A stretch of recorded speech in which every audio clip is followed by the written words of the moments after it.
at the funeral of Britain's most famous carp. They came to pay their respects not in black, but realtree.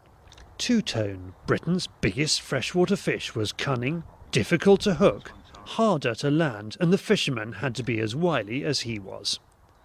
Around 50 mourners made the effort to attend the service at Conningbrook Lake near Ashford in Kent at the weekend. There was no body to lay to rest, but there was a plaque unveiled in memory of this great fish. Because of his global fame, Two-Tone won't be buried on the banks of this old Brett concrete gravel pit yet. He's being donated to the Natural History Museum. I'm absolutely amazed with the interest shown with the death of the fish, worldwide interest. And I thought, well, if we put it in the ground, it's gone forever. So I decided to have it mounted, and I hope to donate it to the Natural History Museum so that future kids can have a look at it in the future over the years. And then the remains which are left from the taxidermy will come back and put in the ground. Two-Tone was very rarely caught. However, this group of men will all be able to tell their children and grandchildren they were among the few.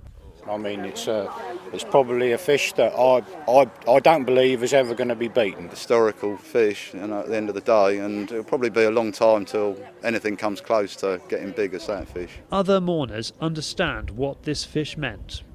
And they come here sitting for days and days and days, very, very hoping dedicated. to catch Two-Tone. It's like the Holy Grail. Lee Jackson wrote a book about the quest to catch this incredible fish. So what's now left for fishermen of his calibre? Don't really know.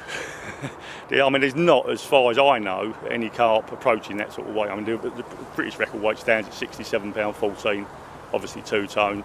And I think about the nearest to that is probably around about £62, £63. A friend of mine caught the fish at £50 and 4 ounces, which at the time was one of the biggest carp in the country. And from that point on, it really became an obsession of me, especially as I was living in Kent as well, to catch that fish. And it took me fishing it, in the spring, summer and autumn, most weeks fishing it for about 50 hours per week, and it took me 6 years. So it's a pretty difficult one to track down. Everyone today agrees it's fitting that this unique fish who brought so much pleasure will be preserved forever for others to admire.